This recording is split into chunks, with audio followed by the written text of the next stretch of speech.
आज हम PC mains का साइंस का क्वेश्चन करते हैं।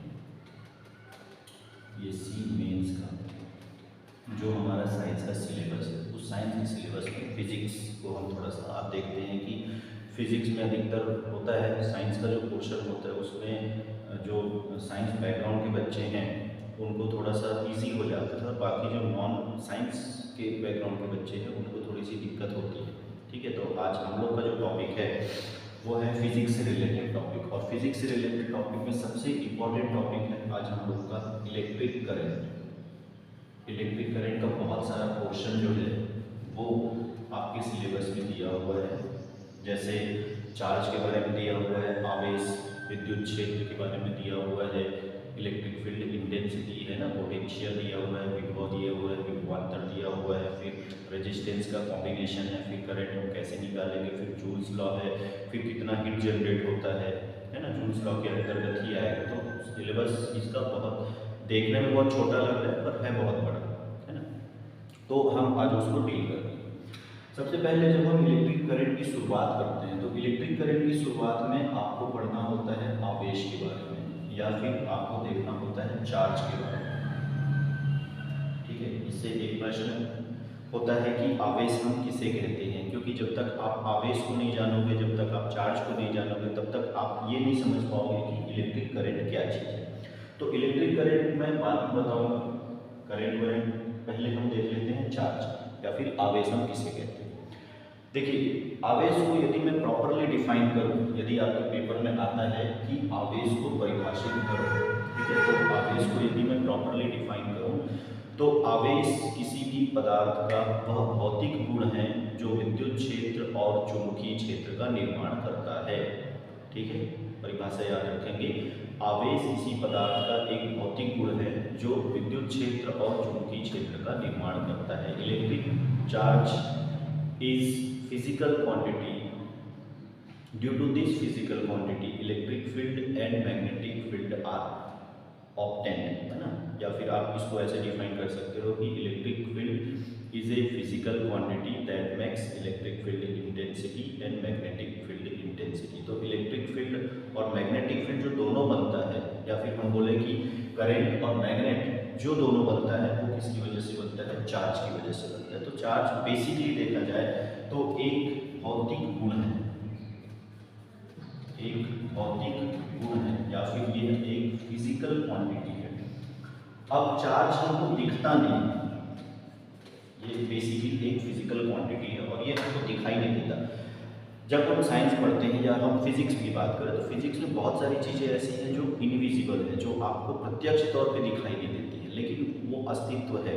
जैसे हम बात करते हैं कि मास या द्रव्यमान की जब हम बात करते हैं तो वो दिखता नहीं है, लेकिन आप उसका क्या करते हो, अनुभव करते हो। जब आप किसी भी चीज़ को उठाओगे तो उसका भार माना वो आपको अनुभव होगा, तो समझ में आएगा कि हाँ भाई इसका मास कितना है। उसी तरीके से टेम्परेचर आप अनुभव करोगे कि दिसंबर में टेम्परेचर कितना है और मई में टेम्परेचर कितना है। तो बहुत सारी फिजिकल, तो उसको हम यहाँ पे फिजिकल क्वांटिटी बोलते हैं जो वास्तव में है तो, लेकिन जो हमको दिखाई नहीं देता। तो नहीं दिखने वाली चीज़ को परिभाषित करना थोड़ा सा ज़्यादा मुश्किल काम हो जाता है। ठीक है, तो बहुत ज़्यादा डीप में मैं नहीं जाता हूँ, मैं उतना ही बताऊँगा जितना आपके लिए ज़रूरी होगा। वैसे फिजिक्स आप ये चैप्टर तो अपने आप में बहुत बड़ा चैप्टर होता है, जब हम नीट के लिए जाते हैं, जब हम JEE के, तो बहुत बड़ा है, लेकिन आपके सिलेबस में उतना बड़ा नहीं है। ठीक है, तो बेसिक चीज़ें आपको याद रखना है। एक भौतिक गुण है और ये भौतिक गुण क्या करता है, विद्युत क्षेत्र बनाता है और चुंबकीय क्षेत्र बनाता है। ठीक है, ये भौतिक गुण क्या करेगा, इलेक्ट्रिक फील्ड बनाएगा प्लस मैग्नेटिक फील्ड बनाएगा। इसी की वजह से ये बनता है, जो भी हम देखते हैं मैग्नेटिज्म की जो प्रॉपर्टी मिलेगी वो इसी की वजह से मिलेगी, इलेक्ट्रिक करंट जो मिलेगा वो चार्ज की वजह से ही मिलता है। ठीक है, चार्ज का जो यूनिट होता है वो यूनिट होता है कूलाम। इसको हम लोग C से डिफाइन करते हैं, कूलाम साइंटिस्ट के नाम पे इसका यूनिट रखा गया है। ठीक है, तो चार्ज का यूनिट, चार्ज को हम लोग Q से या कैपिटल Q से या स्मॉल q से, आप दोनों से डिफाइन कर सकते हो। कई बार किसी किसी बुक में चार्ज को कैपिटल Q बताते हैं, कहीं कहीं पर स्मॉल q बताते हैं, तो कंफ्यूज नहीं होना है। ठीक है, तो चार्ज के बारे में इतना चीज़ जो आपको जान लेना है।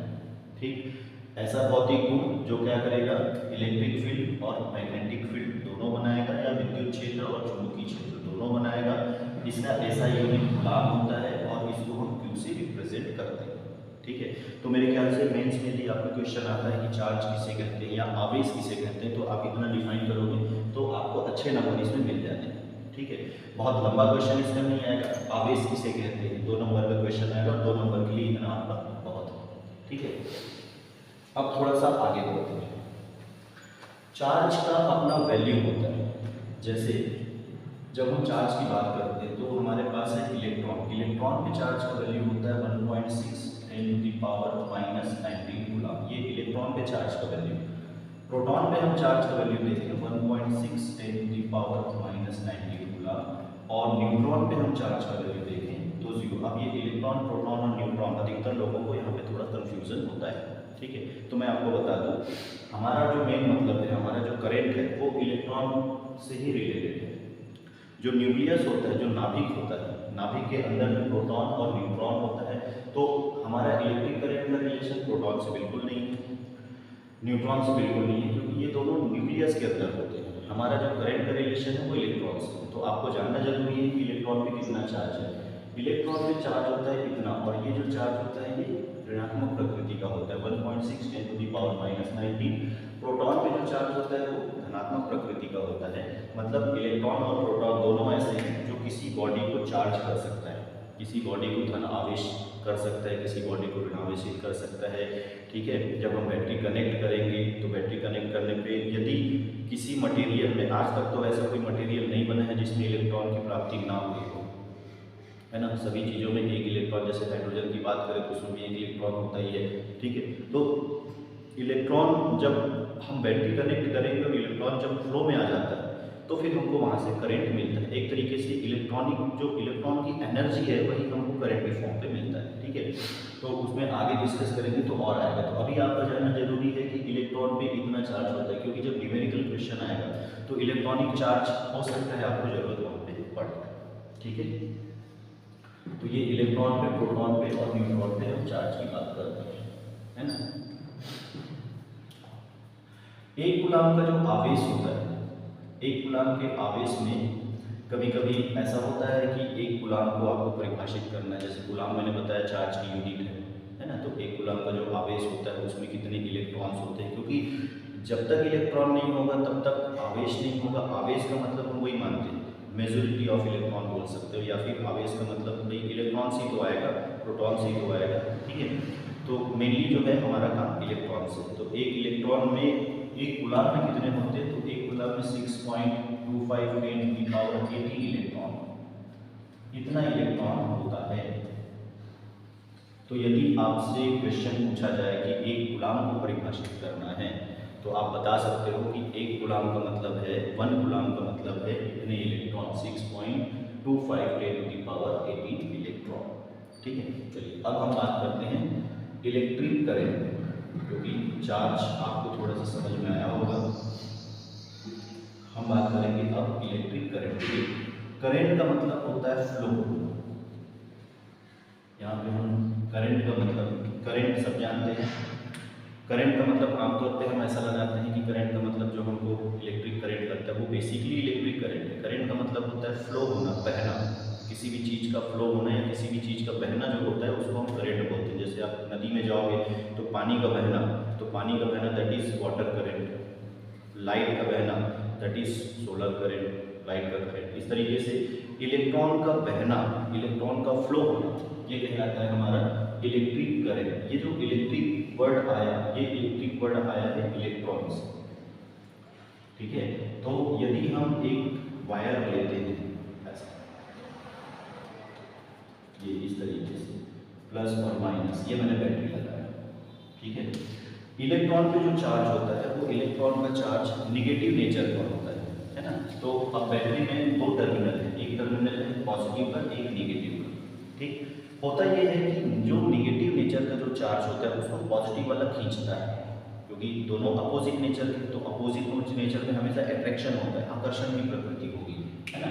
जैसे पॉजिटिव और नेगेटिव चार्ज है तो पॉजिटिव और नेगेटिव चार्ज एक दूसरे को खींचेंगे, पॉजिटिव और पॉजिटिव चार्ज है तो वो एक दूसरे को क्या करेंगे, दूर करेंगे। तो इस इस तरीके से मैं मान लेता हूँ कि ये कोई वायर है, जनरली हम लोग कॉपर वायर का इस्तेमाल करते हैं घरों में, तो मान लेता हूँ कि ये मेरा एक कॉपर वायर है।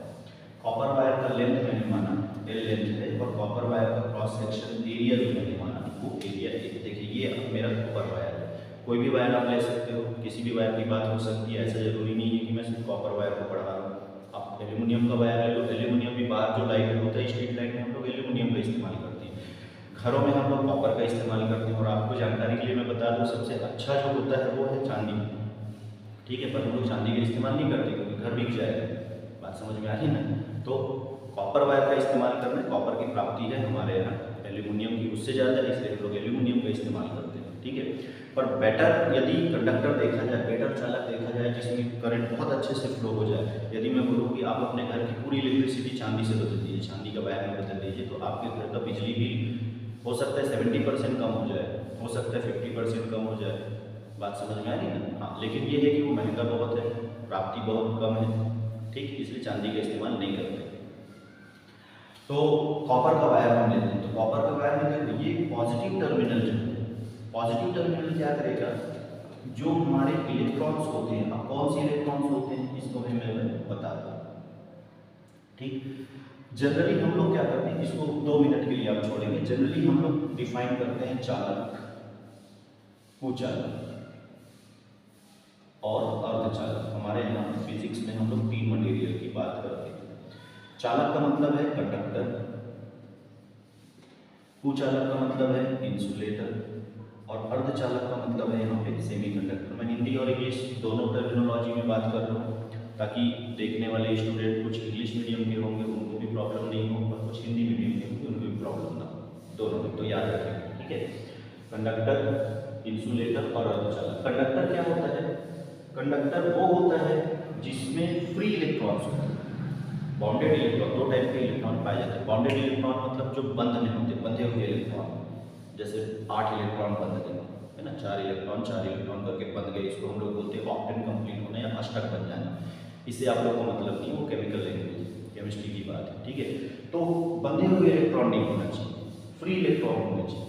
जैसे मैं, मेरे पास मान लो 5 लोग हैं, 5 स्टूडेंट में से 4 स्टूडेंट बंध गए, ठीक है, 4 स्टूडेंट ऐसे हाथ पकड़ के टाइटली बंधे हुए, और एक स्टूडेंट मेरा फ्री है, तो वो स्टूडेंट कहलाएगा मेरा फ्री इलेक्ट्रॉन। तो कंडक्टर वो होता है जिसमें नंबर ऑफ फ्री इलेक्ट्रॉन्स होते हैं, ठीक है। यदि क्वेश्चन आता है कि चालक को परिभाषित करें, तो चालक वह पदार्थ होता है जिसमें मुक्त इलेक्ट्रॉन्स की संख्या ज़्यादा होती है। चालक या conductor is a material in which free electrons are available. बात समझ में आई? फ्री इलेक्ट्रॉन्स ज़्यादा होते हैं। दूसरा होता है हमारा कुचालक। कुचालक वो होता है जिसमें फ्री इलेक्ट्रॉन्स होते ही नहीं, जैसे प्लास्टिक की हम बात करें तो प्लास्टिक एक अच्छा इंसुलेटर होता है ना, और सूखी लकड़ी है, सूखी लकड़ी इंसुलेटर होते हैं। गीली लकड़ी जो होता है वो कंडक्टिंग में आ जाता है, क्योंकि उसमें पानी पड़ गया, और पानी जो होता है ये बहुत अच्छा कंडक्टर होता है, इलेक्ट्रिक करेंट का कंडक्टर होता है, ठीक है। और तीसरा होता है हमारा अर्धचालक, सेमीकंडक्टर। आजकल जो लाइट आप लोग इस्तेमाल करते हो, LED light emitting diode form है, तो एलईडी लाइट जो होता है वो एक अर्धचालक होता है, एलईडी लाइट। तो अर्धचालक क्या होता है, जिसकी जो कंडक्टिविटी है, जिसकी जो चालकता है वो किसके किसके बीच में रहती है, चालक और कुचालक दोनों के बीच में रहती है। करंट कम जाता है, जैसे यदि आप कॉपर वायर, मैं बोलूँगा कि भैया घर में कॉपर वायर लगा है, तो जो कॉपर वायर है उसको जाके छू दो, है ना, जो प्लग आप लोग लगाते हो वो प्लग को जैसे जाके छू दो तो आपको बहुत जोर से करंट लगेगा। लेकिन मैं बोलूँगा कि चार्जर को छू तो चार्जर करंट नहीं मारता, क्यों? क्योंकि वहाँ पे हम लोग सेमीकंडक्टर इस्तेमाल करते हैं। चालक में एम्पियर में करंट फ्लो होता है, करंट का जो यूनिट है, करंट का एक यूनिट हमारा जो होता है एम्पियर, एम्पियर साइंटिस्ट के नाम पे होता है। तो चालक में करंट एम्पियर में होता है। जैसे घरों में जब हम लोग इस्तेमाल करते हैं तो घर में 3 एम्पियर, 4 एम्पियर, 5 एम्पियर तक का करंट फ्लो होता है। घर में वोल्टेज की सप्लाई जो होती है वो 220 वोल्ट की होती है मैक्सिमम, जो हम लोग सप्लाई हमारे यहाँ इंडिया में जो चलता है 220 वोल्ट की सप्लाई होती है। और करंट जो होता है कभी 3 एम्पियर, 4 एम्पियर, 6 एम्पियर तक का करंट जा सकता है। इंडस्ट्रीज की सप्लाई में बात करें तो इंडस्ट्रीज में आप लोग जानते हो 10,000 कई लाख वोल्ट की सप्लाई होती है, और करंट भी वैसे ही होता है, हाई फाई होता है। तो समझ में आया? हमको घर में बहुत ज़्यादा ज़रूरत नहीं है, हमको घर में उतनी ही ज़रूरत है जिससे हमारा इक्विपमेंट चल सके। तो 220 वोल्ट काफ़ी होता है, मोर देन इनफ है। 220 वोल्ट से यदि आप जाओगे 400 वोल्ट में जाओगे, है ना, तो 400 वोल्ट लगा दो, आपके घर के सारे इक्विपमेंट्स खराब हो जाएंगे, जैसे बारिश के दिनों में अधिकतर होता है, बारिश के दिनों में एक बार बिजली चमकी तो कई बार फिर फ्रिज उड़ जाता है, कई बार कूलर हो जाता है, होता है ना। तो अचानक से क्या होता है कि वोल्टेज अचानक बढ़ जाता है। ठीक, ये भी क्वेश्चन आने के चांसेस रहते हैं, तो इसको भी डिस्कस करेंगे। पहले देख लेते हैं चालक, कुचालक और अर्धचालक। चालक जिसमें फ्री इलेक्ट्रॉन्स ज़्यादा है, कुचालक जिसमें फ्री इलेक्ट्रॉन्स बिल्कुल भी नहीं है ही नहीं, थोड़ा बहुत होगा इक्का दुक्का, उससे मतलब नहीं। और अर्धचालक जिसमें फ्री इलेक्ट्रॉन्स होता तो है अर्धचालक में, लेकिन इन दोनों के बीच में होता है। तो इसकी अर्धचालक की जो कंडक्टिविटी होती है इन दोनों के बीच में होती है, जैसे जर्मेनियम और सिलिकॉन और लोग होते हैं। आजकल टेक्नोलॉजिकल जो भी इक्विपमेंट्स बनते हैं, टेक्नोलॉजी वाली जो भी चीज़ें हैं वो अर्धचालक से ही बनता है। ठीक है, अब चालक में हम लोग चालकता की बात करते हैं। जैसे मैंने बताया कि चांदी जो होता है बहुत अच्छा होता है, तो चालकता का जो क्रम होता है वो होता है सिल्वर, उसके बाद आता है कॉपर, उसके बाद आता है एल्यूमिनियम। ये है हमारे चालकता का क्रम या कंडक्टिविटी का सीक्वेंस। सबसे अच्छा कंडक्टर जो होता है, बहुत ज़्यादा फ्री इलेक्ट्रॉन्स यदि आपको देखना है तो बहुत ज़्यादा फ्री इलेक्ट्रॉन्स किसमें पाया जाएगा, सिल्वर, उसके बाद किसमें पाया जाएगा, कॉपर, उसके बाद किसमें पाया जाएगा, एल्यूमिनियम। बात समझ में आई? हम लोग इस्तेमाल करते हैं कॉपर और एल्यूमिनियम, क्योंकि सिल्वर बहुत कम मिलता है, बहुत हाई फाई मिलता है, इसलिए सिल्वर इस्तेमाल हम लोग नहीं करते। लेकिन यदि आपसे पूछा जाता है कि चालकता का क्रम बताइए, तो चालकता का क्रम याद रखिए, सिल्वर, कॉपर और एल्यूमिनियम। ये फ्री के लिए भी थोड़ा सा इंपॉर्टेंट हो जाता है, ठीक है। हाँ, तो इस क्रम को थोड़ा सा याद रखना है। तो मैं मान लेता हूँ कि मेरे पास वापस आ जाते हैं, मेरे पास एक वायर है, कॉपर का वायर या एल्यूमिनियम है या सिल्वर है, जो भी वायर आप लेना चाहो, ठीक है। इसमें मैंने बैटरी कनेक्ट किया, और एक केस और मैं बता दूँ कि बैटरी कनेक्ट करेंगे तब क्या होगा और बैटरी कनेक्ट नहीं करते हैं तो क्या होता है। आमतौर पे जब हम डिस्कशन करते हैं करंट के बारे में, तो करंट के बारे में जब कोई टीचर डिस्कस करता है तो वो यही बताता है कि भैया बैटरी आपने कनेक्ट कर दिया, बैटरी कनेक्ट करने के बाद में फिर ऐसा ऐसा हो गया। तो नहीं, हम दोनों केस देखते हैं। जब मैंने बैटरी कनेक्ट नहीं की तब क्या हुआ, ये प्लस और माइनस, ये copper wire, same wire, length L लेते हैं, इसका ये जो एरिया है ये वाला, इसको बोलते हैं हम लोग क्रॉस सेक्शन एरिया या अनुप्रस्थ परिच्छेद का क्षेत्रफल। इसको ध्यान देना, एक वर्ड है क्रॉस सेक्शनल एरिया, ये वाला एरिया देखा जाता है, ठीक है, या अनुप्रस्थ परिच्छेद का क्षेत्रफल, ठीक है। तो अच्छा, यहाँ पे मैं बैटरी नहीं लगाता, तो यदि बैटरी नहीं लगा तो इसको हम लोग बोलते हैं ओपन सर्किट, और यदि आपने बैटरी लगाया तो बैटरी लगाने के बाद इसको बोला जाता है क्लोज्ड सर्किट, ठीक है। ओपन सर्किट और क्लोज्ड सर्किट। ओपन सर्किट वो सर्किट है जिसमें हम कनेक्शन देके नहीं रखते। आप मोबाइल से बैटरी हटा दो, ओपन सर्किट आ गया, ठीक है। जैसे प्लग का कनेक्शन जब हम लगाते हैं, है ना, चालू करते हैं, तो वो क्लोज्ड सर्किट में आएगा, करंट फ्लो होगा, नहीं तो फिर इसमें फ्लो नहीं होता है। तो क्यों होता है और क्यों नहीं होता है ये हम बात करने वाले हैं, ठीक। देखिए, जब मैंने बैटरी लगाया तो बैटरी लगाने से क्या होता है कि ये जो पॉजिटिव टर्मिनल है ये इलेक्ट्रॉन को खींचेगा, क्योंकि इलेक्ट्रॉन के पास क्या है, निगेटिव चार्ज है। तो निगेटिव चार्ज है तो ये इलेक्ट्रॉन को अपनी तरफ खींचेगा। ये सारे के सारे इलेक्ट्रॉन्स जो है वो इस तरीके से आते हैं, ये ऐसे,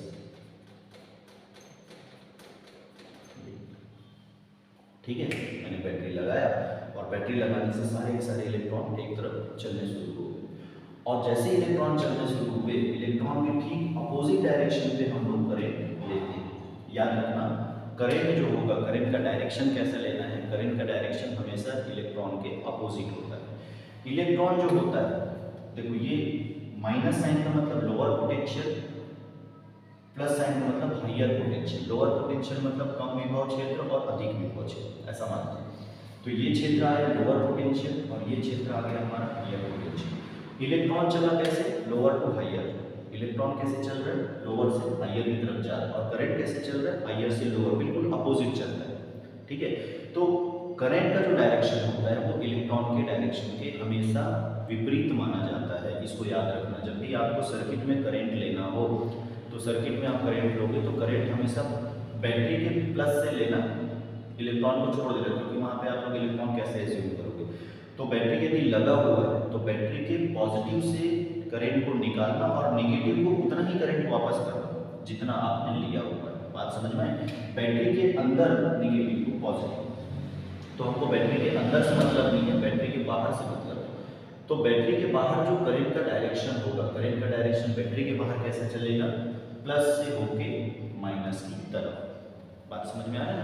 हाँ, तो करंट कैसे चलेगा? प्लस से माइनस की तरफ चलेगा। और इलेक्ट्रॉन कैसे चलेगा? इलेक्ट्रॉन माइनस से प्लस की तरफ चलेगा। अच्छा, दूसरी चीज, यहाँ पे जब इलेक्ट्रॉन चलता है तो इलेक्ट्रॉन का अपना एक वेलोसिटी होता है, इलेक्ट्रॉन का अपना एक वेग होता है। इस वेग को बोला जाता है अनुगमन वेग। मैं थोड़ा सा डीप में पढ़ा दे रहा हूँ, और थोड़ा सा डीप में जाने का कारण जो है वो ये है कि जब सिलेबस की शुरुआत होती है मेंस में, तो क्वेश्चन थोड़ा सा ऊपर से बनता है, और जब सिलेबस खींच जाता है 4 साल 5 साल ऐसा जब सिलेबस खींचा जाता है, तो सिलेबस खींचने पे क्वेश्चन थोड़े डीप में जाने लगते हैं। तो मेंस देने वाले जो बच्चे हैं वो थोड़ा सा इस बात का ध्यान रखें कि आपका जो सिलेबस है वो 4 साल से वही सिलेबस चल रहा है, ठीक है? तो 4 साल से अब क्वेश्चन डीप में उठने शुरू हो गए। यदि आप पिछले बार का पीसी मेंस का क्वेश्चन देखोगे तो पीसी मेंस के जो क्वेश्चंस हैं उसमें थोड़े से डीप में अब अंदर घुसना लगे, है ना? तो जो भी सब्जेक्ट आप पढ़ोगे उसको थोड़ा आपको डीप में पढ़ना पड़ेगा यदि आप मेंस का एग्जाम दे रहे हो। तो यदि आप क्वेश्चन पेपर देख रहे हो तो आप क्वेश्चन पेपर देखोगे तो आपको समझ में आएगा कि थोड़ा सा डीप में जाने की जरूरत है। बात समझ में? इसलिए मैं थोड़ा सा डीप में जाता हूँ, बहुत ज़्यादा डीप में नहीं जा रहा हूँ, उतने ही डीप में जाता हूँ जितने की आपको ज़रूरत है, जितने की आपको आवश्यकता है ना? कई बार ऐसा होता है कि कई बच्चे अपनी कोचिंग में कुछ पढ़ते हैं, बहुत पढ़ाया जाता है साइंस में, ऐसा होता है कि मैंने देखा है ना, ये मेरा अनुभव है कि साइंस में ऐसा होता है कि ऊपरी लेयर को पढ़ाया जाता है और बाद में जब क्वेश्चन आता है तो क्वेश्चन थोड़ा नीचे लेवल से आ जाता है, ठीक? तो इसलिए आपका ये जो वीडियो है ये इतना बनेगा कि आपको मेंस के लिए कहीं और देखने की जरूरत नहीं पड़ेगी, ठीक है? प्री के लिए भी आपके बीच के क्वेश्चन जो है वो बनते हैं, ठीक?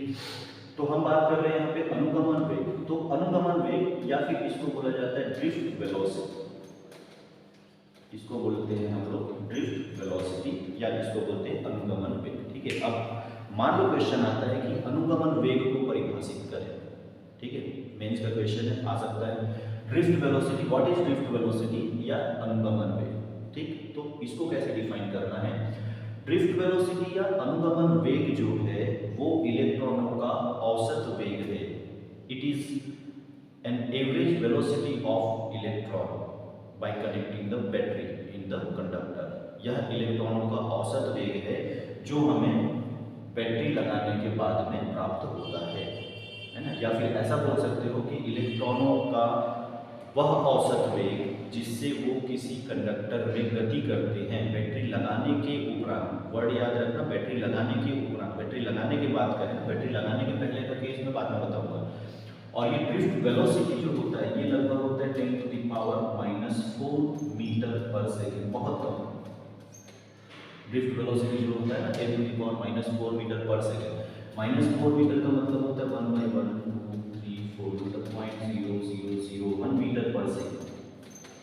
मतलब कई लोगों को इलेक्ट्रिक करंट जब हम पढ़ते हैं तो इलेक्ट्रिक करंट में ये हमको ये बताया जाता है कि इलेक्ट्रॉन चलेगा और करंट बहेगा। भैया इलेक्ट्रॉन चलता नहीं है, इलेक्ट्रॉन अपनी जगह पे रहता है और बहुत तेजी से वाइब्रेट करता है। इतनी वेलोसिटी से इलेक्ट्रॉन यहाँ से यहाँ, यदि मैं ये 10 मीटर का लेता हूँ तो 10 मीटर का यदि मैं वायर लूँ तो इलेक्ट्रॉन को यहाँ से यहाँ आने में कई घंटे लग जाएंगे। बात समझ में आई? तो इलेक्ट्रॉन ऐसा नहीं है कि इलेक्ट्रॉन यहाँ से यहाँ तुरंत चलेगा, इलेक्ट्रॉन वैसा चलता नहीं है। इलेक्ट्रॉन अपनी जगह पे इतनी स्पीड से क्या करता है, वाइब्रेट, बहुत तेजी से वाइब्रेट करेगा। और जब इलेक्ट्रॉन वाइब्रेट करता है तो इलेक्ट्रॉन के वाइब्रेशन की जो एनर्जी हमको मिलती है वही एनर्जी हमको करंट के फॉर्म में मिलती है। तो इस चीज़ को थोड़ा सा ध्यान में रखना है। हालांकि करंट का डेफिनेशन हम लोग कुछ और लेते हैं, लेकिन जब हम करंट को समझते हैं तो करंट का मतलब है हमारे इलेक्ट्रॉन की एनर्जी। इलेक्ट्रॉन नहीं है तो हमको करंट भी नहीं मिलेगा, ठीक है? तो ड्रिफ्ट वेलोसिटी मैंने बताया, अनुगमन वेग क्या है? एक एवरेज वेलोसिटी। अनुगमन वेग जो है एक औसत वेग, average velocity, it is average velocity, और यह फिर एक औसत वेग है जिससे इलेक्ट्रॉन जो है किसी भी चालक में गति करता है, ठीक है? तो इस तरीके से हमको यहाँ से फिर क्या मिलने लगता है, ये करंट हमको मिलता है, ठीक? दूसरी चीज, अब तो ये बात हो गई कि जब हमने बैटरी लगाया तब क्या होता है। यदि हम बैटरी नहीं लगाते हैं तो क्या होता है? तो क्या इलेक्ट्रॉन नहीं चलेगा अंदर में? नहीं, ऐसी बात नहीं। जब हम बैटरी नहीं लगाते या जब हमारा ओपन सर्किट टर्मिनल होता है तो ओपन सर्किट टर्मिनल होता है तो इलेक्ट्रॉन्स चलता है, लेकिन इलेक्ट्रॉन के चलने का क्रम ऐसा होता है, जिगजैग मोशन बोलते हैं इसको, रैंडम मोशन बोलते हैं, या फिर इसको हम लोग बोलते हैं जिगजैग मोशन। इलेक्ट्रॉन के चलने का जो मोशन होता है इसको हम लोग बोलते हैं जिगजैग मोशन, या फिर इसको बोला जाता है रैंडम मोशन। ठीक है, कहीं भी जैसे एग्जांपल बताऊं कि आर्मी वालों के चलने का है, जब आर्मी वाले चलते हैं या पुलिस वाले चलते हैं, एक लाइन पे चलते हैं, बिल्कुल इलेक्ट्रॉन वैसे ही चलेगा, एक लाइन पे चलेगा। ठीक है, लेकिन आप मेले में जाओगे, लोगों को चलता हुआ देखोगे, तो लोग, ऐसा नहीं है कि लोग नहीं चलते, लोग चलते हैं। कैसे चलते हैं? कहीं भी चलते हैं, इधर उधर इधर उधर। तो और इनके चलने के जो वेलोसिटी होता है ना, ये वेलोसिटी होता है 10⁵ मीटर पर सेकेंड। बात समझ में आ गई? 100 किलोमीटर पर सेकेंड, मतलब ये इलेक्ट्रॉन इतनी स्पीड से चलते हैं कि एक सेकेंड में 100 किलोमीटर भी चल जाए। और इनकी स्पीड देखो आप, ये 0.0001 मीटर पर सेकेंड। लेकिन करंट किससे मिलता है? इससे नहीं मिलता है। बात समझ में आई? खरगोश और कछुए की कहानी आप लोग सुने ना, बिल्कुल कुछ वैसे ही। ठीक है, यहाँ से लाभ मिल रहा है, यहाँ से उनकी एक प्रॉपर एनर्जी मिल रही है, यहाँ से हमको एनर्जी नहीं मिलती। इलेक्ट्रॉन 100 किलोमीटर पर सेकेंड की स्पीड से, मैं अपने स्टूडेंट को अधिकतर ये स्टोरी बताता हूँ कि भाई तुम कभी कभी इतनी स्पीड से चलोगे तो इसका कोई फायदा तुमको नहीं मिलने वाला है। जब तक एक प्रॉपर डायरेक्शन नहीं होगा तुम्हारा, तब तक तुमको उस स्पीड का कोई मतलब नहीं मिलने वाला। तो एक प्रॉपर डायरेक्शन, देखो इलेक्ट्रॉन का प्रॉपर डायरेक्शन मिला, इससे हमको इलेक्ट्रिक करंट मिल गया। तो समझ में आया ना? ओपन सर्किट टर्मिनल जब है ये, जब हमने बैटरी नहीं लगाया तो भी इलेक्ट्रॉन चलेगा, लेकिन इससे हमको कोई भी करंट नहीं मिलेगा। तो याद रखेंगे, ओपन सर्किट टर्मिनल है तो कोई करंट नहीं है, क्लोज्ड सर्किट टर्मिनल है तो करंट है। जब हम बैटरी लगाते हैं तो हमको करंट मिलेगा, और यदि हम बैटरी नहीं लगाते हैं तो हमको करंट नहीं मिलेगा। ठीक है, ये रहा आपका करंट कैसे फ्लो होता है, इसके बारे में जानकारी। अब बात करते हैं करंट को हम डिफाइन कैसे करेंगे। विद्युत धारा या इलेक्ट्रिक करंट, क्वेश्चन है विद्युत धारा को परिभाषित करें।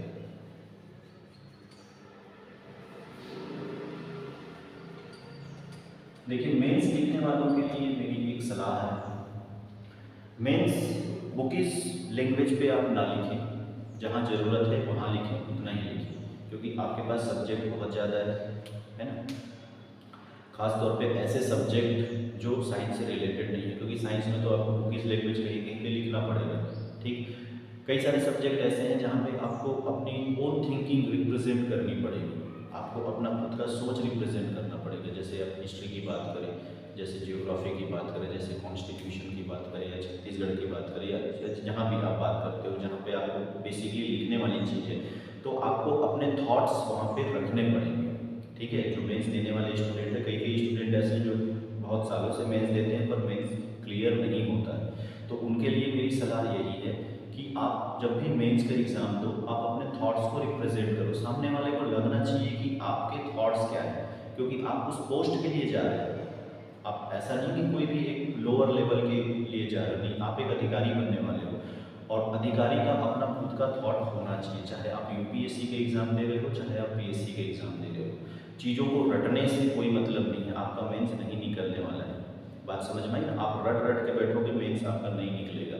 दूसरी चीज़, आपके लिखने का रिप्रेजेंटेशन, जब हम मेंस की बात करते हैं तो आपका एक रिप्रेजेंटेशन होता है, आपको अपने आप को रिप्रेजेंट करना है।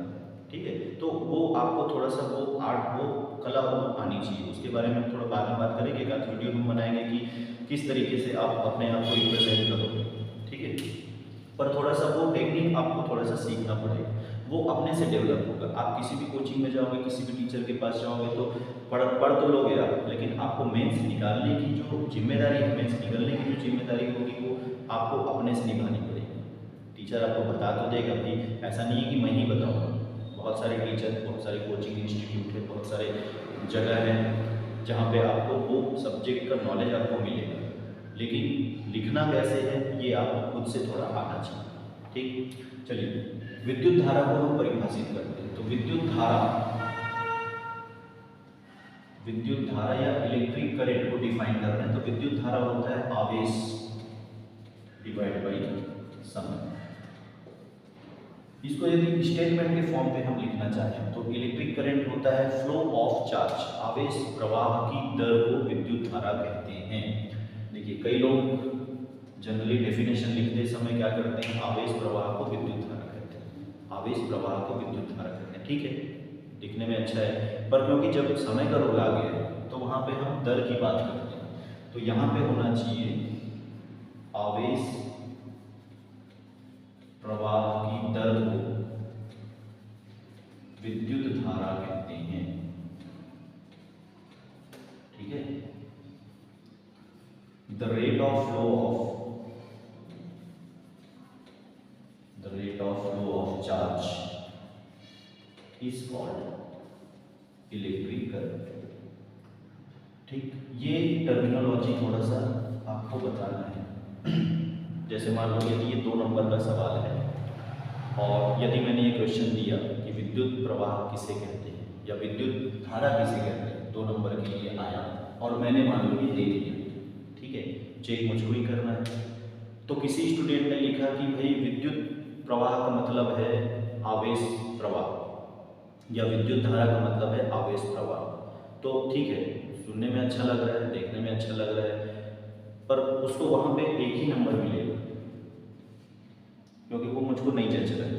बात समझ में? तो आपके लिखने की एक फ्रीक्वेंसी रहेगी, आपकी सोचने की जो फ्रीक्वेंसी होगी वो चेक करने वाले की फ्रीक्वेंसी से मैच करना चाहिए, क्योंकि आपका पेपर कोई ऐसा आदमी चेक नहीं करने वाला जो तुरंत पढ़ा हो, है ना। आपका पेपर एक्सपर्ट चेक करने वाले हैं जो उस सब्जेक्ट के एक्सपर्ट हैं, तो उनके साथ आपकी फ्रीक्वेंसी थोड़ी सी मैच तो होनी चाहिए।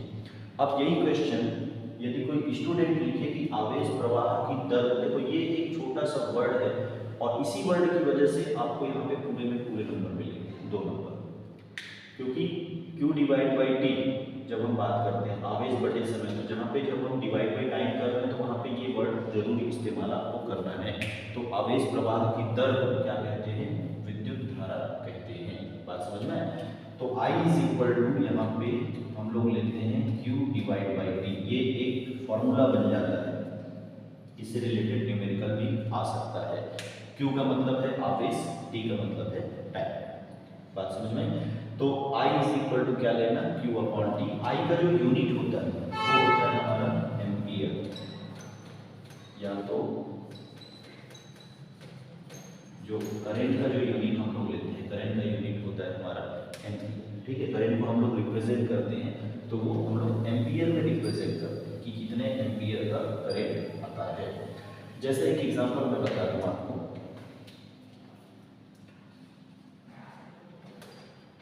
मान लो Q is equal to 3 microcoulomb दिया हुआ, ठीक है, और T is equal to 1 second दिया, तो करंट I कितना होगा, ये एक न्यूमेरिकल है।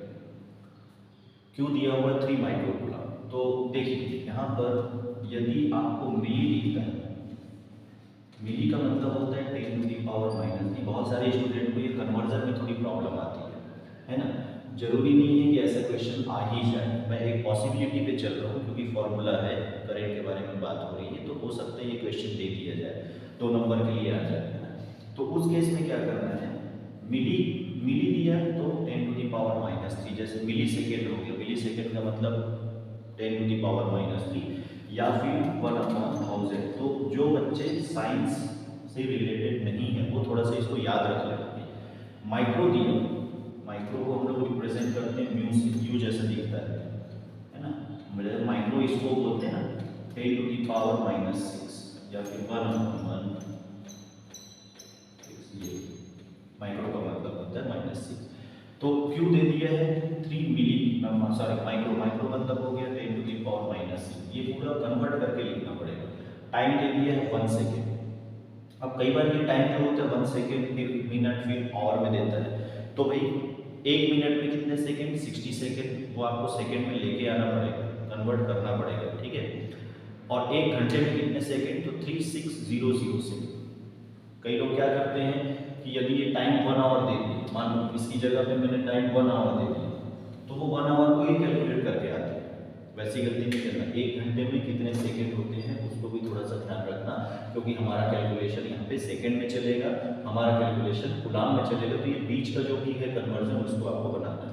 तो I इज इक्वल टू सीधा सीधा फॉर्मूला हो जाएगा Q अपॉन T। Q का वैल्यू कितना है 3 × 10⁻⁻6, T कितना ले लिया हमने 1 सेकेंड, तो I is equal to 3 × 10⁻⁻6 ampere. इस तरीके से आपको करंट को निकालना है। तो I इज इक्वल टू क्या मिल गया 3 × 10⁻⁻6 एम्पियर। ठीक है, तो ये है हमारा विद्युत धारा। तो आज का जो क्लास रहा, आज की क्लास में हम लोगों ने देखा कि विद्युत धारा क्या होता है, आवेश क्या होता है, किस तरीके से होता है, करंट हम कैसे परिभाषित करेंगे, करंट हम कैसे निकालेंगे। ये एकदम सब बेसिक क्लास है। यदि आपको इलेक्ट्रिक करंट में आगे जाना है, आगे बढ़ना है, तो ये वीडियो आपको जरूर देखना चाहिए, क्योंकि जब तक आप ये वीडियो क्लियर नहीं होगा, जब तक आपको ये चीज़ क्लियर नहीं होगी, तब तक हम आगे नहीं जा सकते। साइंस का जो सब्जेक्ट है, स्पेशली मैं बात करूँ फिजिक्स के सब्जेक्ट की बात करूँ, तो आप लिंक तोड़ के उसको आगे नहीं बढ़ सकते। ठीक है, और कोई भी सब्जेक्ट, किसी भी सब्जेक्ट में मैं बात करूँ तो उसको लिंक तोड़ के पढ़ना बेवकूफ़ी है। तो आप प्रॉपर लिंक में चलते जाओ। ठीक है, सब्जेक्ट की शुरुआत जहाँ से हो रही है वो आपका बहुत मजबूत होना चाहिए, आपको पता चलना चाहिए कि क्या हो रहा है, कैसे हो रहा है, किस तरीके से हो रहा है। ठीक है स्टूडेंट, तो इसके आगे का जो क्लास है वो अगले वीडियो में मैं आपको बताऊंगा। अगले वीडियो में हम इससे ज़्यादा डीप में और डिस्कस करेंगे, आगे की चीज़ों पे डिस्कस करेंगे। ठीक है, खासतौर पर रेजिस्टेंस वगैरह की प्रॉब्लम पे भी हम लोग बात करेंगे। ठीक, तब तक के लिए